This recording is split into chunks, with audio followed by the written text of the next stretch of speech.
Selamat malam semuanya. Hari ini saya mau cerita, kali ini saya mau cerita tentang burnout. Nah, waktu awal pandemik tahun 2020, sejujurnya saya sendiri itu udah padam apinya. Apalagi kan kita ibadahnya sempat libur, kita sempat ibadahnya cuma lewat YouTube doang, lewat online. Sedangkan saya sendiri ngerasanya tuh kayak kok kayaknya ibadah online tuh nggak bisa ngerasain hadirat Tuhan ya, nggak bisa ngerasain apa-apa gitu. Nah teman-teman, saya sendiri tuh jadi ngerasa nggak nyaman kalau ibadah online, jujur. Sampai akhirnya hal itu tuh bikin satu celah kalau api saya itu padam. Waktu itu belum ada cell group. Kalau di cell group kan kita disuruh baca Alkitab setiap hari kan. Nah saya itu baca Alkitab bolong-bolong, berdoa juga cuma kalau mau tidur, mau makan.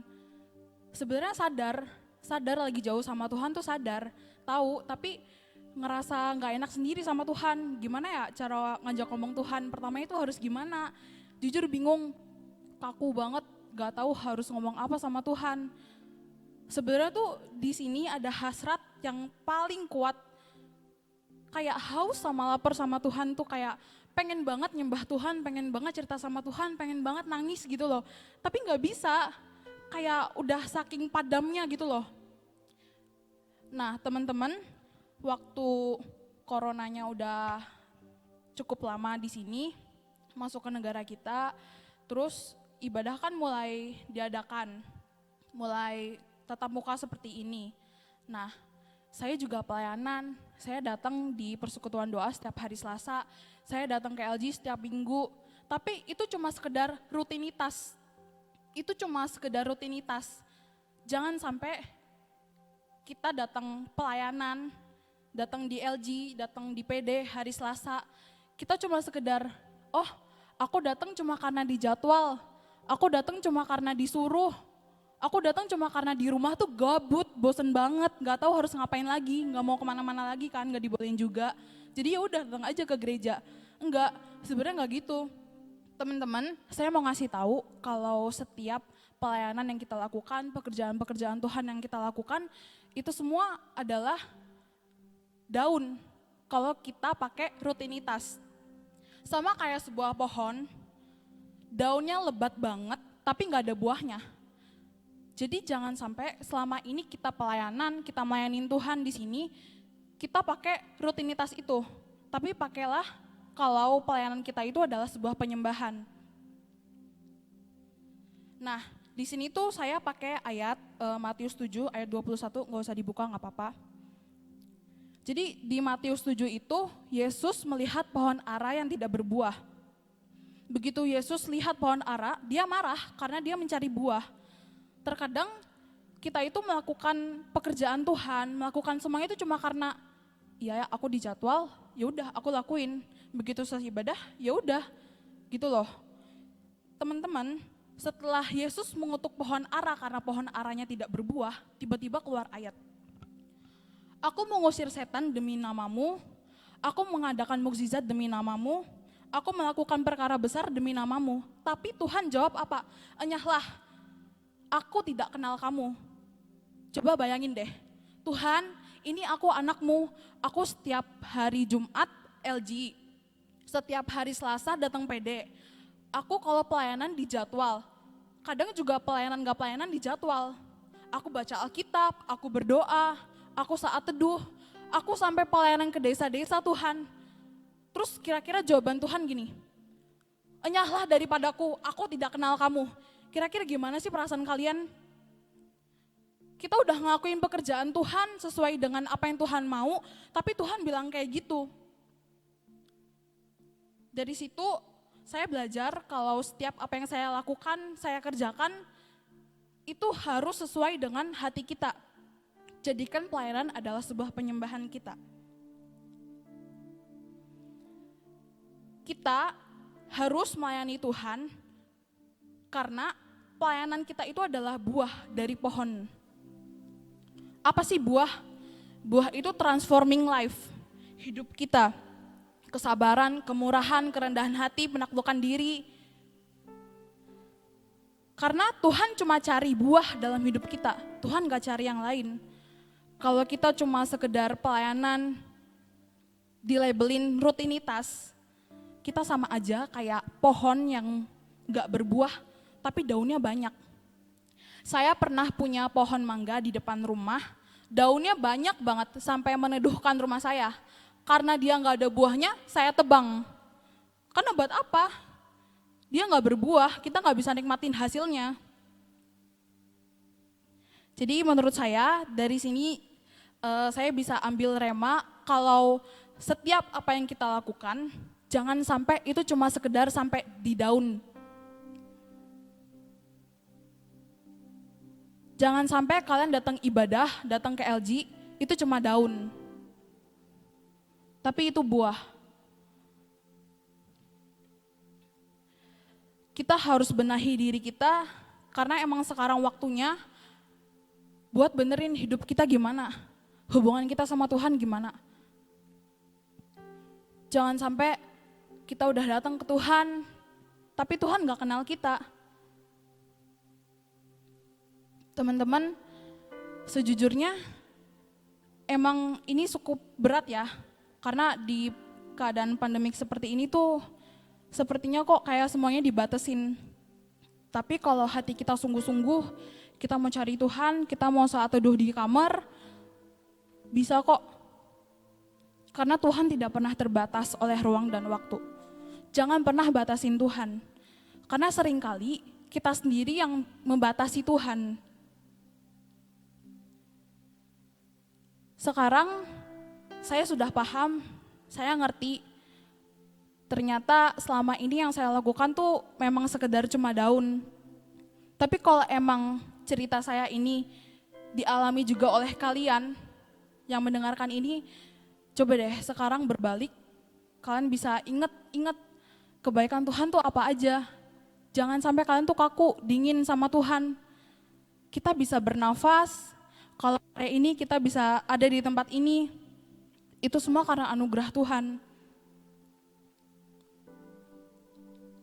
Sekarang waktunya benahin diri kita, benerin pelayanan kita. Kalau emang mungkin karena alasan pandemik ini menjadi sebuah penghalang, coba doa sama Tuhan di rumah. Cari waktu saat teduh sama Tuhan di rumah. Supaya nanti kalau Tuhan, ini aku anakmu, aku datang kepadamu Tuhan. Kamu gak perlu ngejelasin, aku udah LG Tuhan, aku udah ke desa-desa Tuhan, gak perlu jelasin itu. Tuhan pasti bilang, aku kenal engkau sahabat-sahabatku yang baik. Ya teman-teman, ini aja cerita dari saya. Semoga memberkati, makasih.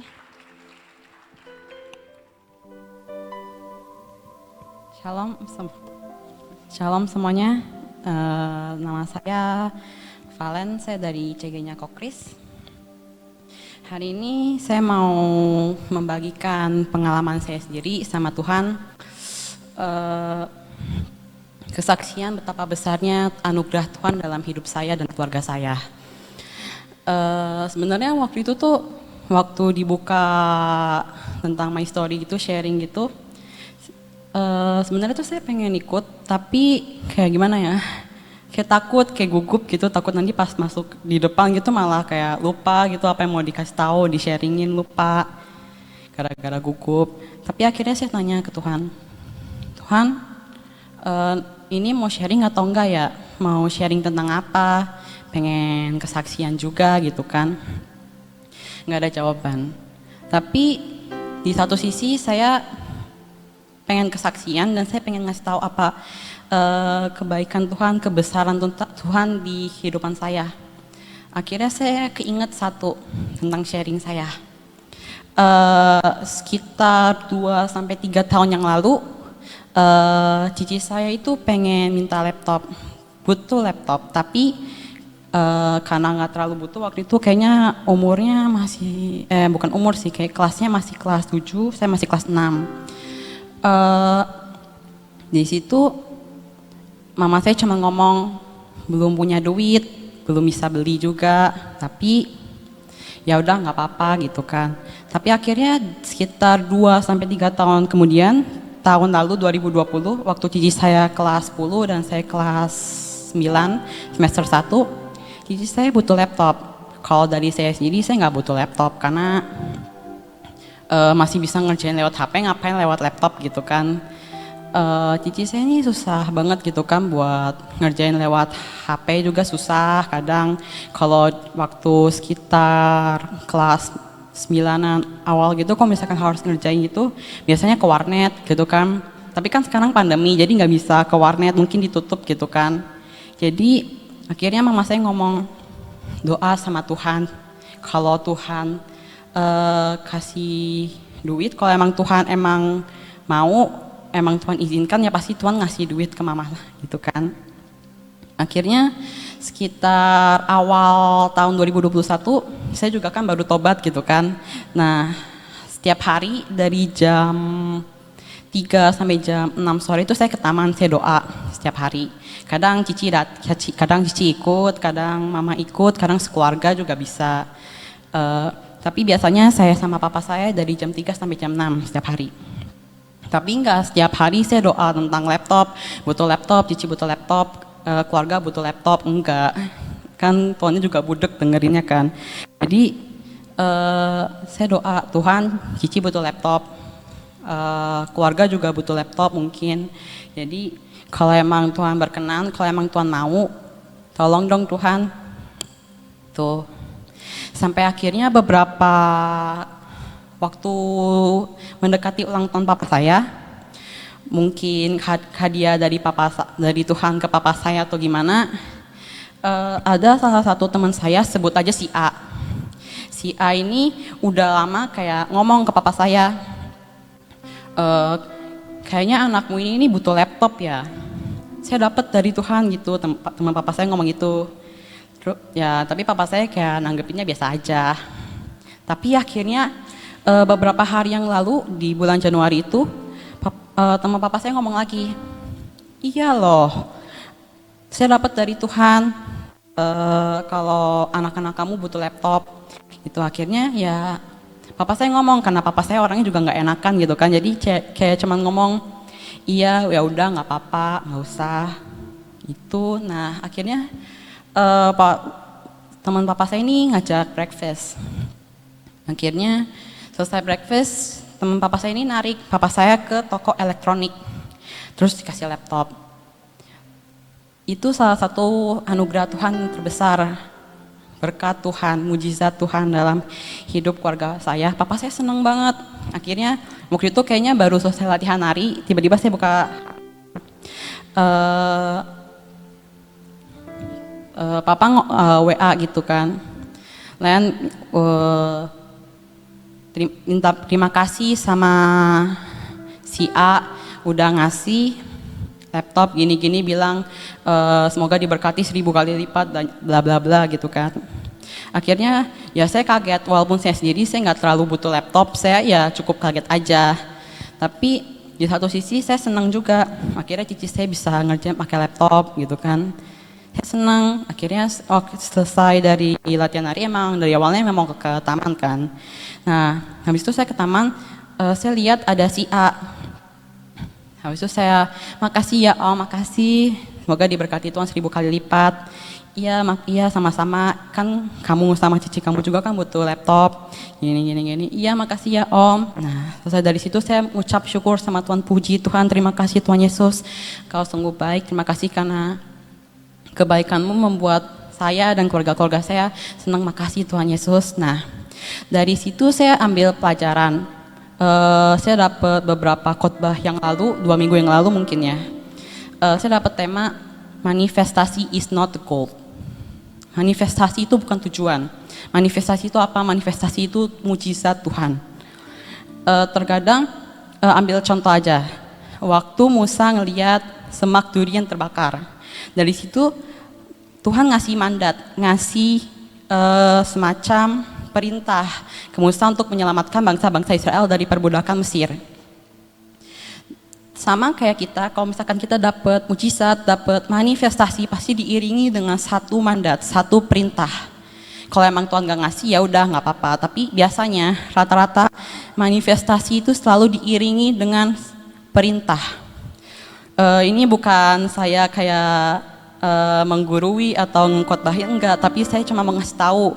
Mama saya juga kemarin bilang nggak usah gitu. Ya udah, tapi dari dorongan hati saya memang mau ngasih tahu aja tentang ini. Terkadang kalau misalkan kita terlalu melebih-lebihkan manifestasi Tuhan, sehingga kita kadang melebih-lebihkan manifestasi itu dari Tuhan itu sendiri. Terkadang manifestasi, terkadang kalau misalkan kita mengalami mujizat Tuhan, kita nggak pernah ngucapin syukur, puji Tuhan, terima kasih Tuhan, enggak. Kadang kita terlalu senang sampai kita nggak tahu, kita terlalu berpikiran dengan logika manusia. Terkadang kita nggak pernah berpikiran kalau oh bisa aja itu emang orang mau ngasih gitu kan, padahal enggak. Sejauh langit dari bumi, rencana Tuhan tidak pernah kita bisa pikirkan di luar logika. Makanya kalau setiap saya berdoa, Tuhan tolong paksakan rencanamu agar aku bisa masuk dalam rencanamu Tuhan. Saya selalu doa seperti itu. Waktu itu ibu saya ngomong, kalau emang nggak dikasih perintah atau apa ya udah nggak apa-apa. Berarti emang Tuhan emang mau ngasih aja ke kamu. Tapi buat laptop itu buat jadi kemuliaan nama Tuhan. Itu aja sharing dari saya, makasih. Tuhan Yesus memberkati.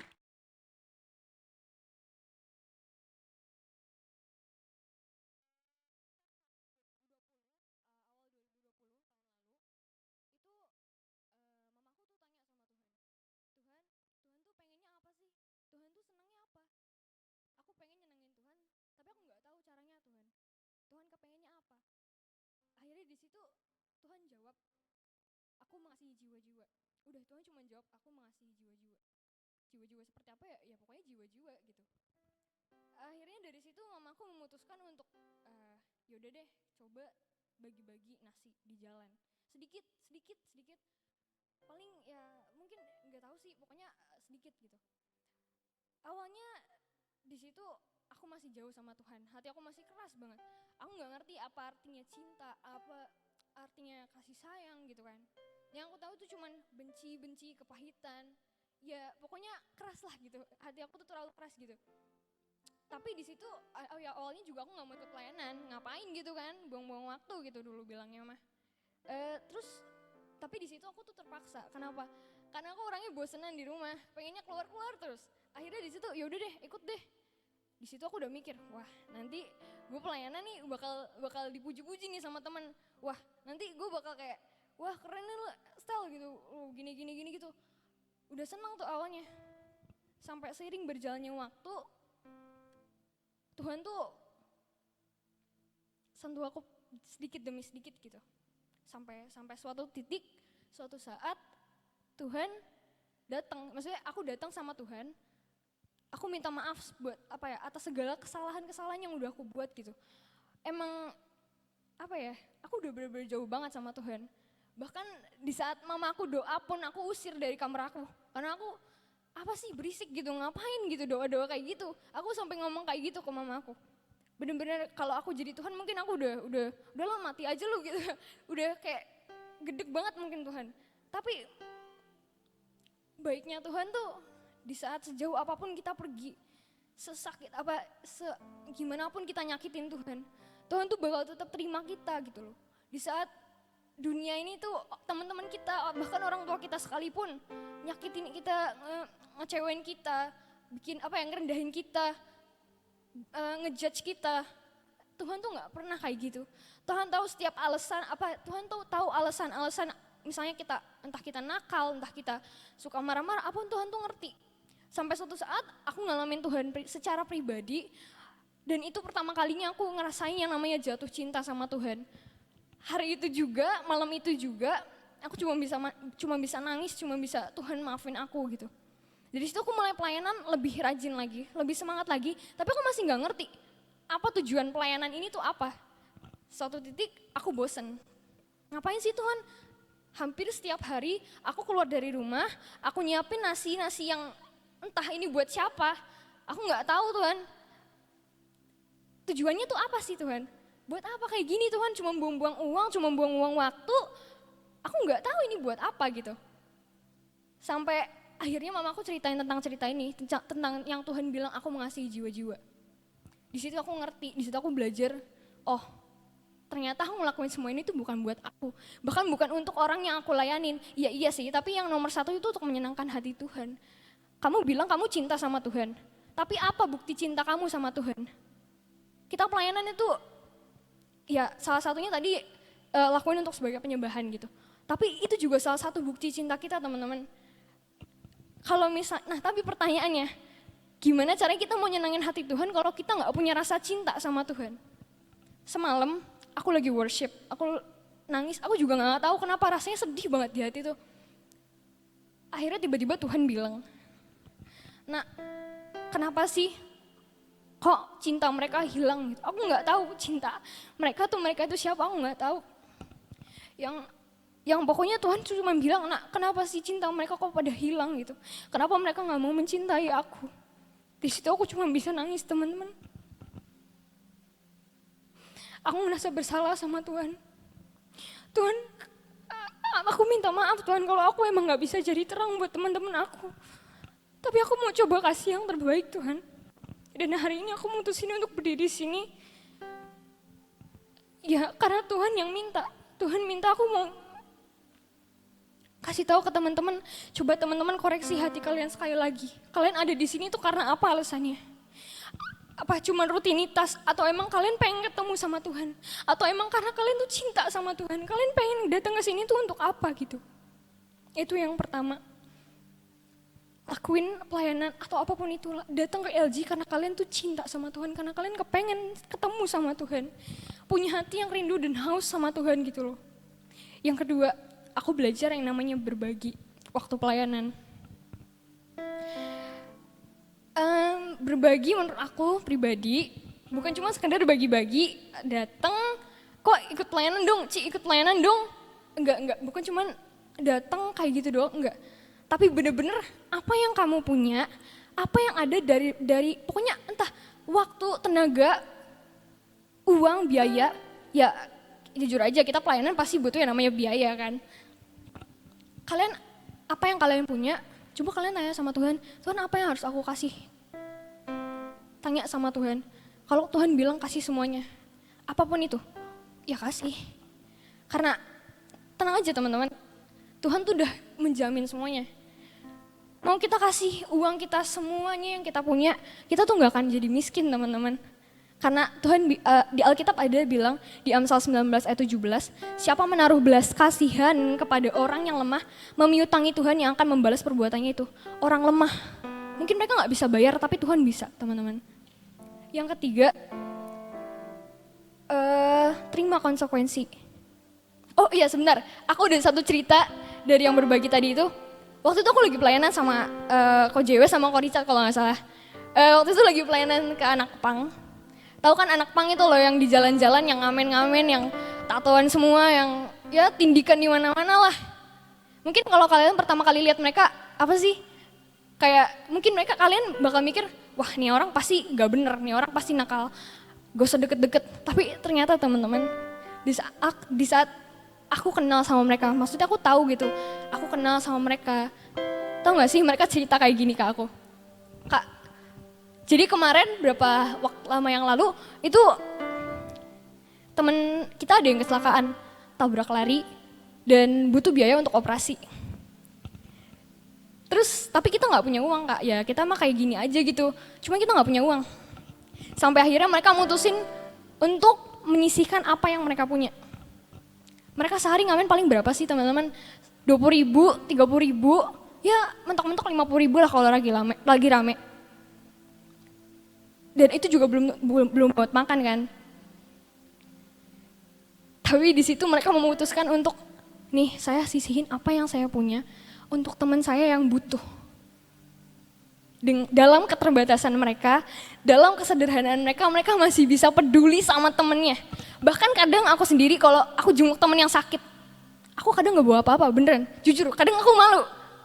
Aku dengar cerita anak pang itu mungkin Ko Jewe inget kan? Nah itu, malu gitu. Ada yang ngomong dalam hati, tuh Kamu nggak malu sama anak pang? Mereka kelihatannya nakal, mereka kelihatannya galak, tapi mereka masih punya hati gitu. Kamu gimana? Akhirnya dari situ aku memutuskan untuk, ya udah Tuhan, next time kalau ke pelayanan, aku mau sisihin apa yang aku punya. Dan itu rasanya beda teman-teman, dibanding kita cuma ikut-ikutan sama kita berbagi, kita berbagi, kita ngasih apa yang kita punya gitu loh. Yang ketiga, terima konsekuensi. Di saat kita pelayanan, terima konsekuensi. Kita nggak tahu apa yang bakal terjadi saat kita pelayanan. Kita nggak tahu respon orang lain kayak gimana. Kita nggak tahu apa-apa teman-teman. Tapi aku seiring berjalannya waktu, aku pelayanan, setiap minggu aku ditolak, bahkan nasi dibuang pun pernah teman-teman. Jadi itu waktu itu lagi di Geraksan, ini tempat favorit aku. Di Geraksan itu lagi lampu merah ceritanya. Ada ibu-ibu pemulung. Dia sih lagi marah-marah, nggak ngerti itu kenapa. Pokoknya ribut sama orang, dia marah-marah. Aku pikir kayak, aduh, kasihan nih, siapa tahu lagi sedih, lagi stres, lagi punya masalah. Jadi udah ambil nasinya. Itu pulang LG malam-malam. Aku inget banget, aku kasih nasinya ke ibu itu. Diambil sama ibunya. Tapi tau gak sih, di depan mataku langsung, itu di depan mataku diambil nasinya, langsung dibuang teman-teman. Ya puji Tuhan sih gak dibuang ke mukaku, soalnya katanya pernah ada yang digituin, cuman ya puji Tuhan aku enggak ya. Di situ aku belajar, oh ya Tuhan, terima kasih Tuhan. Aku cuma bisa ulus dada doang, oh ya Tuhan, ya makasih Tuhan. Aku belajar sabar hari ini. Ya itu teman-teman, kita gak tahu misalnya hari ini kita mau pelayanan tapi tiba-tiba hujan dari pagi sampai malam, atau mungkin panas banget, atau tiba-tiba banjir. Kalau kita udah komitmen, kalau kita udah janji sama Tuhan, Tuhan aku pengen nyenengin hati Tuhan, ya lakuin aja. Mau kalian sakit, mau apapun itu, lakuin aja. Mau kalian dicemooh orang, mau gak ada satu orang pun yang lihat, gak ada satu orang pun yang muji kalian, bahkan mungkin mereka ngehujat kalian, ya udah lakuin aja, kalian ngelakuinnya buat Tuhan toh, ya kan? Ada di Mazmur 126 ayat 5, orang-orang yang menabur dengan mencucurkan air mata akan menuai dengan bersorak-sorai. Di sini waktu aku baca ayat ini, aku kayak, oh iya Tuhan, ternyata selama ini apa yang aku udah kasih ke Tuhan dengan air mata, dengan apa ya, bahkan aku ngerubanin banyak hal Tuhan, sakit sih, susah Tuhan. Tapi di sini dituliskan akan menuai dengan bersorak-sorai. Di sini aku, oh ya Tuhan, oke Tuhan. Tuhan, aku percaya Tuhan akan menjamin aku suatu saat nanti. Entah, nggak tahu kapan Tuhan. Yang penting saat ini, selama aku masih bisa melayani Tuhan, aku mau melayani Tuhan, aku mau menyenangkan hati Tuhan, apapun itu konsekuensinya. Apapun itu konsekuensinya Tuhan. Karena aku cinta sama Tuhan. Dan ya udah alasannya cuman karena aku cinta sama Tuhan, karena Tuhan tuh terlalu baik gitu. Tuhan tuh baik banget, bener-bener baik banget. Gimana ya, gak bisa jelasinnya Tuhan baiknya kayak gimana. Yang jelas baik gitu. Di saat gak ada satu orang pun yang ada nemenin aku gitu, waktu aku udah di titik terendah. Gak ada teman-teman, bener-bener gak ada. Bahkan orang tua pun sekalipun aku gak pernah ngerasain yang namanya, ini aku sedih, aku minta dipeluk, enggak pernah teman-teman. Cuman Tuhan satu-satunya tempat aku bisa curhat. Satu-satunya tempat aku bisa, Tuhan hari ini aku ngerasa capek. Cuman Tuhan teman-teman. Mungkin kalau kalian ada yang ngerasain, aduh aku gak punya temen nih buat curhat, datang aja sama Tuhan. Tuhan bakal terima kalian apa adanya. Mau sebrengsek apapun kalian udah.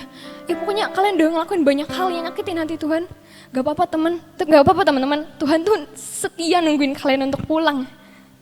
Segitu aja dari aku hari ini. Ya yang pertama tadi, lakuin semua pelayanan apapun itu untuk nyenengin hati Tuhan. Yang kedua, belajar untuk berbagi.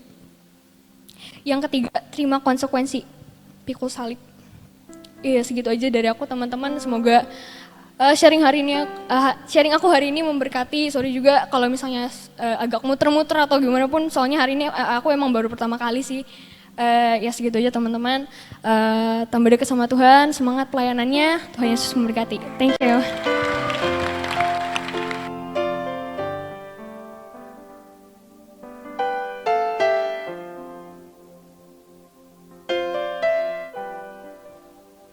cek.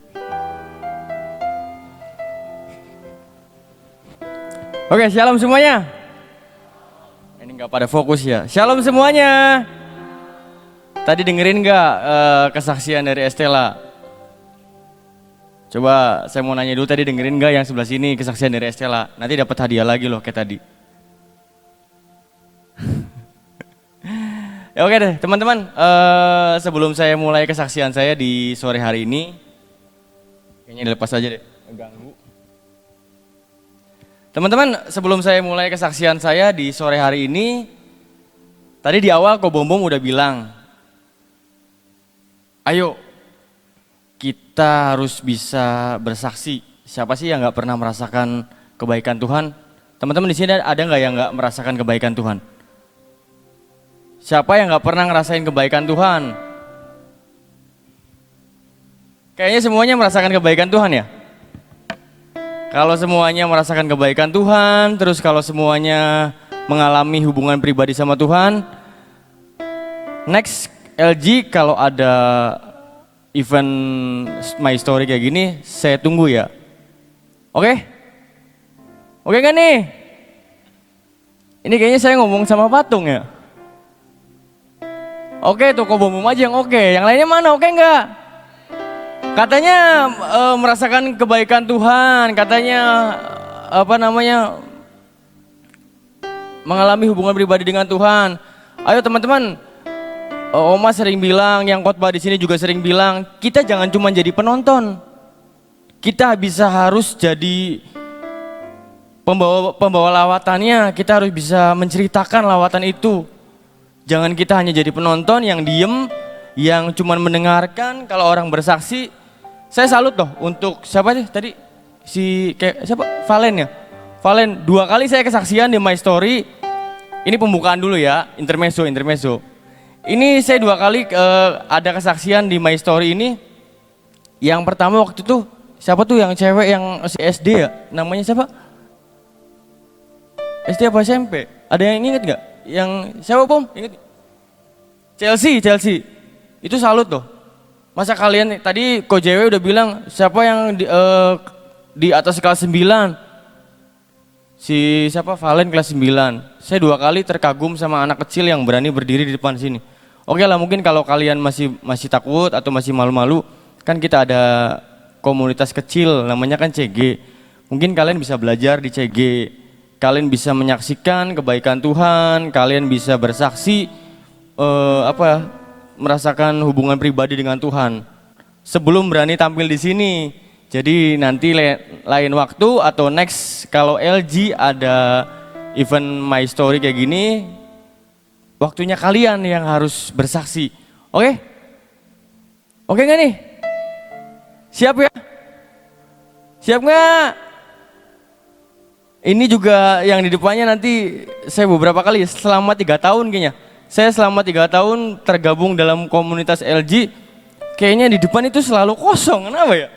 Heran ini udah, di depan tuh selalu kosong, kayaknya ini udah dicupin sama malaikat di surga kali ya. Malaikat di surga udah duduk paling depan. Ini sih saya ngingetin lagi buat teman-teman, ayo dong kita kan anak muda, masa sih harus WL terus yang teriak-teriak? Ayo semangat, mana ini? Kayaknya yang lebih banyak jaim cowok deh, cowok mau paling cuma nah yang lainnya dong, cowok juga harus berani action. Cewek-ceweknya semangat saya lihat, gini-gini, angkat tangan. Ya jadi buat bareng-bareng aja saya kembali ngingetin buat teman-teman semua, kita harus jadi pelaku, eksekutor disebutnya kan. Kita jangan cuma jadi penonton, kita jangan cuma ngelihat doang. Ayo dong teman-teman semua, kalau ada kesempatan kalian mungkin nanti next kapan ya, minggu depan kali kita mulai lagi pelayanan lawatan. Ayo dong teman-teman berlomba-lomba. Saya sendiri terus terang jujur, saya malu loh. Saya malu dengan umur saya segini. Saya malu sama om-om yang ibaratnya umur udah 40-50 ke atas. Bagian tim properti itu mereka, beliau-beliau itu yang sangat saya pandang, itu mereka juga kan pasti punya keluarga, punya kerjaan. Tapi mereka masih mau untuk lawatan, terutama untuk papanya Theo. Papanya Theo yang selalu survei, papanya Ci Angel mungkin kalian tahu ya, Theo ya. Itu selalu survei, tapi saya salut loh buat mereka. Masa kita kalah sama yang muda-muda, sama yang tua-tua? Kita kan jiwanya jiwa muda, bener ya? Oke, saya mulai kesaksian saya ya. Sebenarnya saya nggak pengen bersaksi sih sebenarnya. Cuman karena lihat karena lihat dari grup itu, aduh kayaknya respon anak-anak muda kurang greget banget sih kalau untuk menyaksikan kebaikan Tuhan. Ini mengenai pelayanan lawatan di minggu kemarin. Minggu kemarin itu saya pelayanan ke Majalengka di Desa Sidamukti. Itu pelayanan saya di situ pelayanan lawatan yang ketiga kayaknya. Soalnya pertama itu waktu sama Koluki ke daerah Kuningan kalau nggak salah. Iya, daerah Kuningan sama si Kesia sama si siapa? Kesia sama Seva kayaknya, Seva. Nah, yang kedua itu pelayanan di Samadikun. Yang mungkin sama anak-anak LG juga ada yang ikut beberapa ya. Samadikun yang bagi-bagi. Saya setim sama Lady. Satu tim sama Lady dibagi kan, kita dipecah, dibagi saya setim sama Lady. Dan yang ketiga ini kemarin pengalaman saya yang ketiga, pengalaman lawatan ketiga. Jadi saya di sini mau kesaksian sedikit apa yang udah Tuhan lakuin buat hidup pribadi saya ya, terutama. Karena saya merasakan awalnya memang saya tuh karena ada kesibukan ya, karena ada kesibukan setiap hari Minggu itu saya bantuin orang tua berjualan di Bima. Terus pulangnya hari Minggu, pulangnya saya harus buka usaha saya sampai sore, dan setiap minggu itu pasti rutinitas saya begitu. Dikarenakan PSBB, Tuhan mengizinkan saya untuk pelayanan lawatan. Jadi tanggal 8 itu sudah diumumin di grup. Kita ada di grup pengurus LG dari Kobombom udah ngasih tahu pelayanan lawatan dibagi dua, bagian ini sama bagian ini. Sehari, 2 hari kok masih pada kosong, LG kok nggak ada tulisannya dari kita-kita yang muda-muda. Cuman yang di atas udah ada, kok ini udah keisi, kok ini kok dari kita belum keisi ya. Akhirnya saya mikir oke lah, mungkin ini jatah saya, ini waktu saya gitu. Karena kan pertama memang PSBB, otomatis di Bima pun nggak bisa melakukan aktivitas ya. Jadi saya ikut ambil bagian tanggal 8 pengumuman, terus waktu hari Rabunya, waktu hari Rabu itu kalau nggak salah doa pengurus. Doa pengurus itu saya dibagi sama Kobombom, ya udah Tom, kamu ke bantuin satu tim sama Ciyemima sama satunya Chen Daniel. Tahu ya Chen Daniel ya? Daniel Chen atau Chen Daniel itu namanya. Nah, terus saya tuh waktu itu dibagi untuk pelayanan anak-anak. Pelayanan anak-anak, oke lah pelayanan anak-anak, terusnya saya mempersiapkan untuk pelayanan anak-anak. Jadi ini sebenarnya di luar dari ekspektasi saya. Tadinya saya mempersiapkan untuk anak-anak, ya lagu-lagu anak-anak, games untuk anak-anak. Tapi ketika hari Sabtu kita sempat rapat dulu. Saya, papanya Theo, terus ada Ciemima juga sama Cendanil. Kita sempat rapat, tetap fix saya jadi, maksudnya saya ikut pelayanan tapi anak-anak, bagian anak-anak. Saya nggak ada persiapan sama sekali. Dan pas hari Minggunya saya kaget sih, loh kok ada yang bagian kedua. Maksudnya karena kan kita dibagi dua, sama timnya Fitki sama timnya Livia. Cicinya siapa ini? Joses apa? Joklin. Ya itu saya pikir, kok digabung, oke lah. Tapi saya nggak ada kepikiran, saya masih akan kemana gitu. Karena saya tunduk sama otoritas, apa kata otoritas aja lah, oke lah saya jalan gitu. Nah ini cerita malamnya, Sabtu malam itu entah kenapa dan nggak tahu kenapa saya nggak bisa tidur. Sedangkan Sabtu siang, Sabtu sore jam 5 itu dirapatkan, kita harus standby setengah 8 di sini. Entah kenapa dan nggak tahu kenapa saya Sabtu sampai jam berapa ya? Jam setengah 4 apa jam 3 itu nggak ngantuk sama sekali. Sampai di radio suara Gracia itu biasalah kan jam 3-an itu bunyi shofar kan, suara shofar. Ketika saat saya mendengar bunyi shofar, saya merasa terpanggil untuk bawa shofar di pelayanan minggu besok. Karena kan teman-teman tahu ya, saya pelayanan di ini pelayanan shofar, tiup shofar. Saya kayak ngerasa sebelumnya saya nggak tahu kalau ya mungkin di daerah Majalengka itu kalau kalian mungkin sebagian tahu itu rata-rata mayoritas kan dari saudara kita ya. Jadi saya juga agak bingung gitu. Tadinya saya mau bawa enggak. Takutnya ketika saya bawa ternyata nggak bisa berfungsi. Tapi lah, bawa aja. Hati kecil saya udah bawa aja gitu. Saya nggak tanya, nggak apa. Saya bawa. Pagi-pagi saya datang, udah ada papanya Theo ngambil mobil. Ada papanya Daniel. Terus siapa lagi? Ci Mima udah datang. Saya bawa shofar, cuma saya nggak tahu bakal niup shofar atau enggak, gimana disuruhnya Tuhan. Prinsip saya gitu. Saya cuman belajar, Tuhan, biarin saya connect sama Engkau. Apapun yang saya lakukan, pelayanan apapun yang saya lakukan, itu bukan dengan kekuatan saya, Tuhan. Saya cuman berdoa setiap kali saya tiup shofar, setiap kali saya melakukan pelayanan apapun, Tuhan, bukan saya yang pengen, tapi Engkau yang pengen melalui aku, Tuhan. Biar kehendak-Mu saja yang terjadi, apapun yang Kau suruhkan aku lakukan. Saya tetap bawa shofar walaupun saya nggak tahu itu berfungsi atau enggak. Terus akhirnya nyampe sana, saya pikir sebelumnya kita doa dulu, pengurapan, perjamuan, akhirnya dibagi. Ya wis, it's okay, saya berarti nanti bagi-bagi sembako door to door di Majalengka itu. Nanti saya door to door sama papanya Theo, papanya Daniel, sama ada lagi Ibu Grace. Ya, berempat sama saya, sama Cendanil karena dia bagian apa itu, foto-foto. Nah di situ saya ternyata nggak door to door sih. Jadi mereka udah kumpul semua di satu ruangan itu, satu halaman. Mereka udah kumpul semua. Jadi mereka tinggal dipanggil namanya. Kok cepet banget, saya pikir. Saya ngomong sama papanya Theo, Iwan, di sini kira-kira ada tempat tertinggi nggak? Soalnya kan yang tahu dan yang survei papanya Theo, Iwan. Saya pikir Iwan ngomong, oh iya Tom bener. Sebelumnya, oh iya Tom bawa shofar. Tuh lupa bilang sama kamu. Berarti dari situ aja saya udah connect gitu. Tanpa Iwan bilang, tanpa saya disuruh gitu, saya udah connect dulu karena saya menyerahkan pelayanan saya ke Tuhan. Akhirnya dari berangkat terus nanya sama Iwan, oh yaudah cari tempat tertinggi. Akhirnya saya, Iwan, Iis, papanya Daniel, terus Ibu Grace, bagian pendoa di lawatan, sama Cendanil.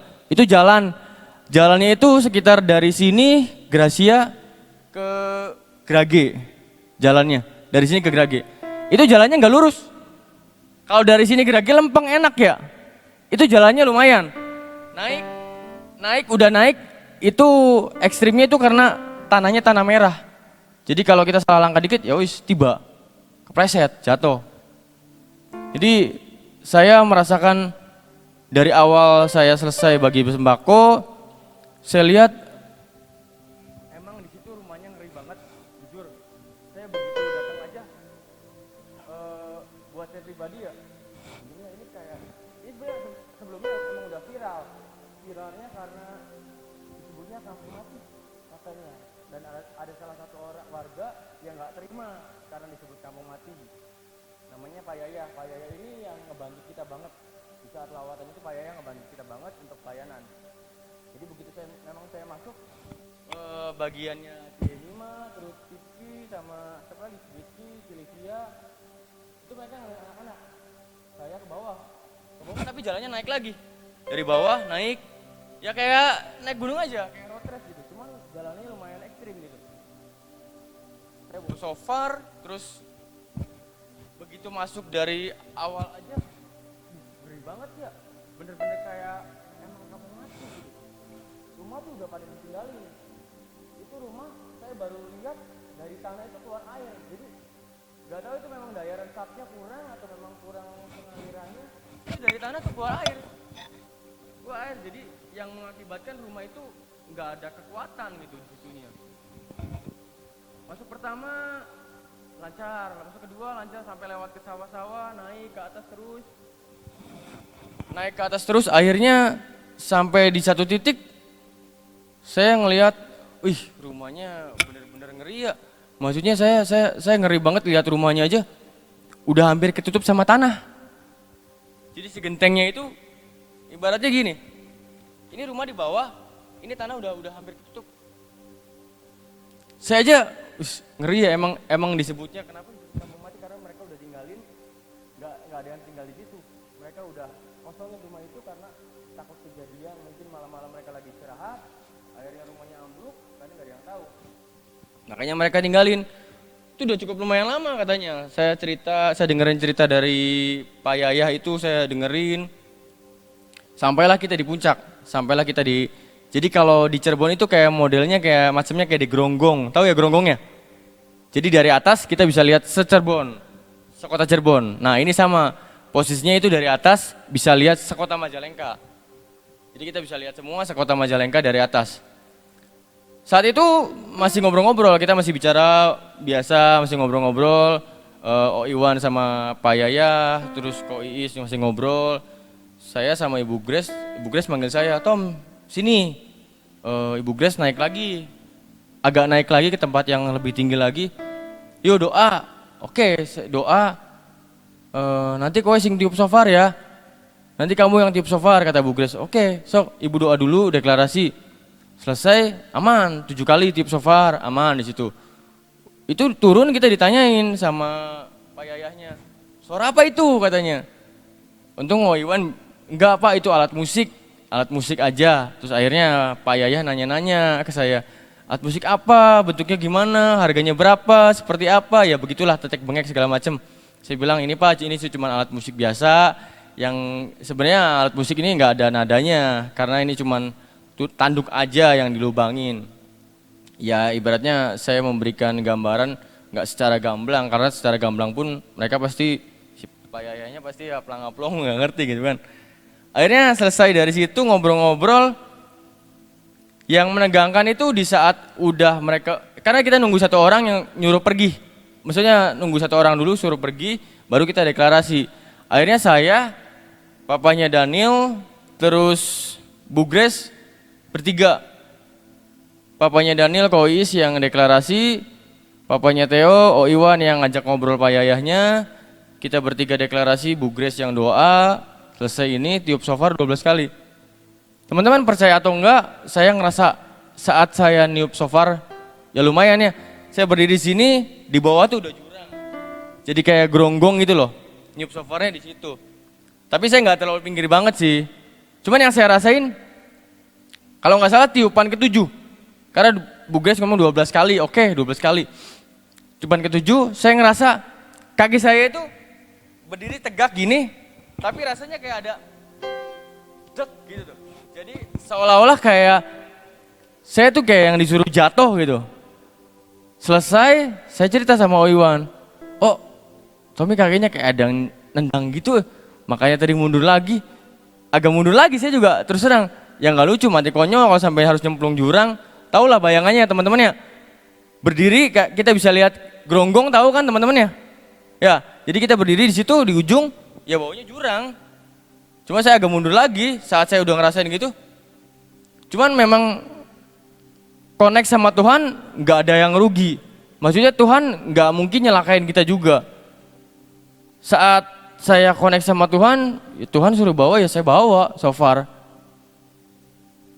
Kalau Tuhan nggak nyuruh ibaratnya, ya pasti aja gitu. Tuhan saya percaya kalau memang kau yang nyuruh, ada aja jalannya. Prinsip saya gitu. Kalau memang ini dari engkau, Tuhan pasti buka jalan. Kalau memang Tuhan yang nyuruh, pasti ada aja jalannya. Selesai dari situ, dari pihak yang nganuin anak-anak, WA ada di mana, udah selesai. Oke kita turun, kita lagi turun jalan. Itu lihat jalanan sejalan itu satu aspal belah dua.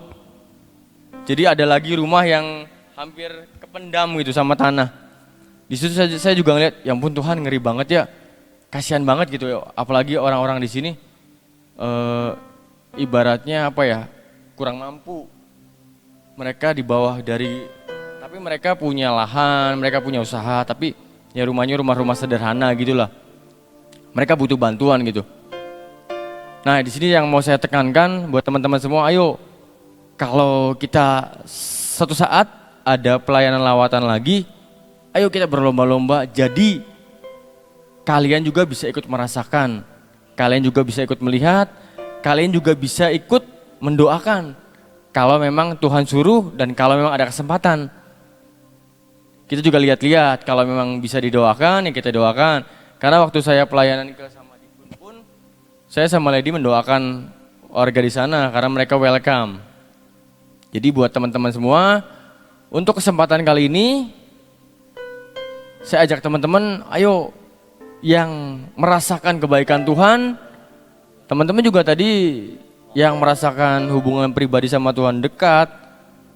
Nanti next kalau ada LG bagian kesaksian lagi, saya tunggu giliran kalian. Jadi nanti kalau pas ada pelayanan lawatan pun, saya berharapnya LG itu langsung ada namanya, nggak kosong. Ya, masa kita kalah sama yang tua-tua gitu kan. Saya aja ngerasa, aduh kayaknya saya kalah nih sama orang tua. Saya juga harus, nah pas kebenaran saya ada kesempatan, ya saya action gitu, saya lakuin. Karena sejujurnya itu pengorbanan buat saya, karena hari Minggu itu saya harus tutup. Tapi Tuhan gantikan. Teman-teman percaya nggak Tuhan gantikan? Karena waktu itu saya hari Minggu tutup, Seninnya kalau bisa dibilang gacor lah. Kalau orang ini bilang gacor tuh, lumayan. Yang datang untuk nyetim di tempat saya cuci motor itu lumayan gacor lah. Jadi Tuhan gantikan yang hari Minggu kosong digantikan ke hari Senin. Puji Tuhannya saya, oke, Tuhan gak pernah berhutang, Tuhan gak pernah hitung-hitungan, saya juga sama. Ya jadi teman-teman, buat teman-teman semua, untuk next berikutnya, kalau ada event My Story lagi, ayo teman-teman segera daftar. Kalian bisa bercerita di depan, kalian bisa ngobrol lah, sama aja kayak kalian ngobrol drakor atau ngobrolin Mobile Legend. Biasanya cowok-cowok Mobile Legend ya. Oke, segitu aja kesaksian dari saya. Terima kasih buat waktunya. Tuhan Yesus memberkati.